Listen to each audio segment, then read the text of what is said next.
Bismillahirrahmanirrahim. Sallallahu ala habibihi sayyidina wa maulana Muhammadin wa ala alihi wa sahbihi barik वसल्लम. अस्सलामु अलैकुम वरहमतुल्लाह. दोस्तों, उम्मीद है आप सब खैरियत से होंगे. एक दफ़ा ऐसे हुआ कि मैं शाम को दुकान बंद करने लगा तो लड़के को बोला कि जाओ मोटरसाइकिल ले आओ. जब लड़का मोटरसाइकिल साथ वाली मार्केट में मोटरसाइकिल खड़ा करते थे तो साथ वाली मार्केट में जब मोटरसाइकिल लेने के लिए गया तो देखा जहाँ पे हम मोटरसाइकिल खड़ा करते थे वहाँ पे मोटरसाइकिल नहीं है. तो वो मुझे आके कहने लगा मोटरसाइकिल तो अपनी जगह पे नहीं है. मैंने कहा वहीं पे खड़ा किया था जहाँ पे रोज़ खड़ा करता हूँ, चेक करो. उसने दोबारा चेक किया तो नहीं था. एकदम मैं भी गया, देखा जी हमें बड़ी परेशानी हो गई कि मोटरसाइकिल तो गुम हो गया. पीछे गलियाँ जो हैं मार्केट के साथ उनमें वो भी भागा, मैं भी भागा, बाज़ार में इधर उधर देखा, करीब करीब हमें कहीं मोटरसाइकिल ना मिला. तो बस मायूस हो गए कि चोरी हो गया है. बस ये सोच के फिर इधर से ही हम रिक्शे पे बैठे और सीधे थाना सिटी में चले गए और वहाँ पे जाके रिपोर्ट में लिखवा दिया कि हमारा बाइक गुम हो गया है, नंबर वगैरह लिखवा के घर को चला गया. रात को बड़ी परेशानी हुई कि मोटरसाइकिल तो गुम हो गया है, लेकिन घर वालों को नहीं बताया. मेरे दोस्तों, सुबह जब मैं घर से निकला तो मुझे एक बात का ख्याल आया कि मैं जब भी घर से निकलता हूँ तो मैं 3 दफ़ा आयतुल कुर्सी शरीफ की तिलावत करके तो फिर घर से बाहर निकलता हूँ, या रास्ते में लाजमी तिलावत करता हूँ 3 दफ़ा. तो जब मैंने सोचा कि मैंने ये बात सुनी हुई थी कि जो शख्स आयतुल कुर्सी की तिलावत करता है तो एक दफ़ा तिलावत करे तो उसको अल्लाह ताला उसकी हिफाजत के लिए एक फ़रिश्ता मुकर्रर कर देता है, और जब 2 दफ़ा आयतुल कुर्सी की तिलावत करे तो अल्लाह ताला उसकी हिफाजत के लिए 2 फ़रिश्ते मुकर्रर कर देता है. और अगर 3 दफ़ा आयतुल कुर्सी की तिलावत करे तो अल्लाह ताला फ़रिश्तों को हुक्म करता है कि तुम छोड़ दो, अब इसकी हिफाजत मेरे ज़िम्मे है, मैं ख़ुद इसकी हिफाजत करूँगा. तो माशाल्लाह कितनी बरकतों वाली बात है. तो जैसे ही मैंने सोचा तो मैंने सोचा जी मैंने बिल्कुल कल मुझे कंफर्म याद हो गया कि कल मैंने आयतुल कुर्सी की तिलावत की थी और 3 दफ़ा मैंने पढ़ी थी आयतुल कुर्सी. फिर मैंने अल्लाह ताला की तरफ दिल में ही तवज्जो की. मैंने कहा या अल्लाह, अगर ये बात ठीक है तो फिर तो मैंने आयतुल कुर्सी पढ़ी थी, मेरा मोटरसाइकिल कैसे गुम हो सकता है. आप यकीन करें, थोड़ी देर के बाद जैसे ही मेरी वो, चूँकि मोटरसाइकिल तो नहीं था, सुजुकी पे बैठ के आना था, फिर मैं सुजुकी पे बैठने ही वाला था तो मुझे दुकान से कॉल चली गई कि आपका मोटरसाइकिल मिल गया है. मैंने पूछा कैसे मिल गया.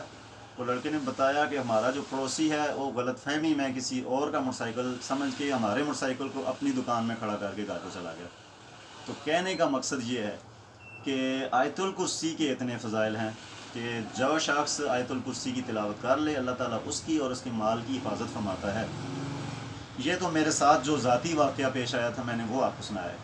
आप यकीन करें कि अल्हम्दुलिल्लाह आज दिन तक, अब मैंने उस वाक़े के बाद मैंने अपनी आदत चेंज करके ये 3 से 5 दफ़ा कर दिया. अब मैं 5 दफ़ा आयतुल कुर्सी की तिलावत करता हूँ, घर से निकलता हूँ 5 दफ़ा आयतुल कुर्सी पढ़ता हूँ. और आप यकीन करें कभी किसी चोर के साथ वास्ता नहीं पड़ा, कभी मेरी कोई चीज़ चोरी नहीं हुई, कभी उस तरह का बड़ा हादसा नहीं हुआ. मैं जो है रात को 3-3, 4-4 बजे भी घर को जाता रहा हूँ सामान के लिए. पिंडी या लाहौर जाऊँ वापस आऊँ 1 बजे 2 बजे हम आके अपना सामान दुकान पे उतार के यहाँ से. और हमारा रास्ता भी मशहूर है कि वहाँ पे चोर होते हैं, डाकू होते हैं, लूटने वाले होते हैं, लेकिन कभी आज दिन तक कभी मेरे साथ ऐसा कोई वाक़या पेश नहीं आया. तो ये आयतुल कुर्सी की फजीलत है. वैसे भी आयतुल कुर्सी के और भी बेशुमार फ़ज़ाइल हैं. जो रात को पढ़ ले तो अल्लाह ताला सुबह तक उसकी हिफाजत करता है. बल्कि यहाँ तक सुना है कि जो आयतुल कुर्सी की तिलावत करता है अल्लाह ताला उसके साथ साथ उसके पड़ोसियों की भी हिफाजत करता है.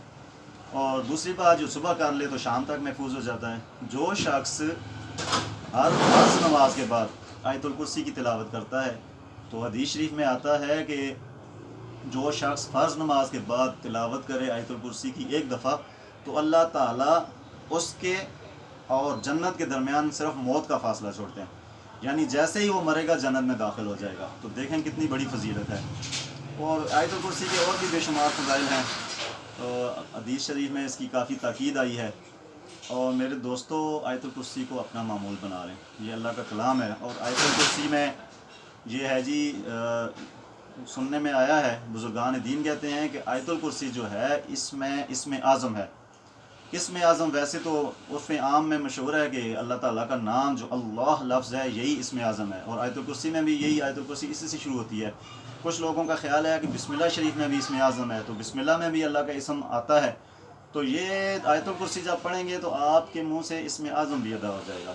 اور آیت الکرسی سید الآیات ہے، قرآن کی جتنی بھی آیاتیں ہیں سب سے افضل ترین آیت جو ہے یہ آیت الکرسی ہے، اور اس کو سید الآیات کہا گیا ہے، تو اس لیے اس کی بڑی فضیلت ہے، اللہ کو بھی پسند ہے۔ اللہ کے پیارے حبیب صلی اللہ علیہ وآلہ وسلم نے بھی آیت الکرسی کی تاکید کی ہے۔ ایک واقعہ مشہور بھی ہے کہ یہ بہت سارا بیت المال کا سامان تھا یا مال غنیمت تھا، تو وہ ذخیرہ لگا ہوا تھا اس مال کا، اس میں شاید کوئی ذخیرہ گندم تھی، کھجوریں تھیں، یا کچھ اس طرح کا ذخیرہ تھا، تو اس کی حفاظت کے لیے نبی پاک صلی اللہ علیہ وآلہ وسلم نے حضرت ابو ہریرہ رضی اللہ تعالیٰ عنہ کی ڈیوٹی لگائی کہ آپ نے اس کی حفاظت کرنی ہے۔ حضرت ابو ہریرہ رات کو حفاظت کرنے لگے، لیکن رات کے پچھلے پیر تھوڑی سی اونگ آئی تو ایک چور آ گیا، چور نے آ کے جو ہے وہ سامان چوری کرنا شروع کر دیا۔ ایک دم آپ کی آنکھ کھلی تو آپ نے اس کو پکڑ لیا، تو آپ نے کہا تو صبح میں تمہیں آقا کریم علیہ السلام کی بارگاہ میں پیش کروں گا، تو چور ہے۔ تو وہ منتیں کرنے لگا اور اس نے عرض کی کہ میں غریب آدمی ہوں، میرے چھوٹے چھوٹے بچے ہیں، میں وعدہ کرتا ہوں کہ میں آئندہ یہ چوری نہیں کروں گا، مجھے ابھی چھوڑ دو۔ آپ نے چھوڑ دیا، اور نبی پاک صبح آپ نے حضرت ابو ہریرہ نے یہی بات آقا کریم علیہ السلام کی بارگاہ میں پیش کی، تو آقا کریم علیہ السلام مسکرائے، آپ نے فرمایا وہ جھوٹ بول رہا ہے، کل پھر آئے گا۔ تو دوسرے دن پھر اسی طرح ہوا، پھر پکڑا گیا، پھر منتیں کی، پھر چھوڑ دیا۔ حضور نے پھر پوچھا، اے ابو ہریرہ وہ رات والے چور کا کیا ہوا؟ تو آپ نے حضرت ابو ہریرہ نے عرض کی، یا رسول اللہ پھر منتیں کرنے لگا، مجھے رحم آیا، میں نے چھوڑ دیا۔ حضور نے فرمایا جھوٹ بولتا ہے، کل پھر آئے گا۔ جب تیسری رات آئی اور تیسری رات پھر وہ اسی طرح آیا تو آپ نے پکڑ لیا۔ جب حضرت ابو ہریرہ نے اس کو پکڑ لیا اور کہا آج میں تمہیں کسی صورت نہیں چھوڑوں گا، صبح ضرور حضور کی بارگاہ میں پیش کروں گا، تو اس نے کہا اگر تم مجھے چھوڑ دو تو میں تمہیں ایسی بات بتاؤں گا جو تیری دنیا اور آخرت کے لیے کافی ہو جائے گی۔ اس نے حضرت ابو ہریرہ نے فرمایا کہ بتاؤ کیا بات ہے؟ اس نے کہا تو صبح اور شام آیت الکرسی پڑھ لیا کر، اللہ تعالیٰ تیری اور تیرے مال کی حفاظت فرمائے گا۔ تو آپ نے پھر اس کو چھوڑ دیا۔ جب صبح حضور علیہ السلام کی بارگاہ میں حضرت ابو ہریرہ پیش ہوئے اور حضور نے فرمایا اے ابو ہریرہ رات والے چور کا کیا معاملہ ہوا؟ تو آپ نے عرض کی یا رسول اللہ ایسے اس نے مجھے یہ وظیفہ بتایا ہے اور میں نے اس کو چھوڑ دیا۔ حضور مسکرائے، آپ نے کہا تھا جھوٹا لیکن بات سچی کر گیا ہے، اور حضور نے فرمایا کہ وہ شیطان تھا۔ تو میرے بزرگوں دوستو آیت الکرسی کے بے شمار فضائل ہیں، اور میں اگر بیان کرنا شروع کر دوں تو کافی دیر لگ جائے گی۔ المختصر یہی ہے کہ اس کو اپنا معمول بنا لیں، آیت الکرسی کو، اور اس کو ہر نماز کے بعد بھی پڑھیں، اور صبح گھر سے نکلتے ہوئے بھی پڑھیں، اور رات کو سونے سے پہلے بھی پڑھیں۔ اس سے آپ کی بھی حفاظت ہوگی اور آپ کے گھر والوں کی بھی حفاظت ہوگی۔ اللہ تعالی ہم سب کو اپنے حفظ و امان میں رکھے، اور ہر قسم کی شیطانوں سے، چوروں سے، منافقوں سے اور ہر قسم کے دشمنوں سے اللہ تعالیٰ ہمیں محفوظ فرمائے۔ امید ہے آپ کو ویڈیو پسند آئی ہوگی۔ میری ویڈیو کو لائک بھی کر دیں، سبسکرائب بھی کر دیں، تاکہ آپ کو ایسی ویڈیوز دیکھنے میں مزید ملتی رہیں۔ جزاک اللہ، بارک اللہ، السلام علیکم ورحمۃ اللہ وبرکاتہ۔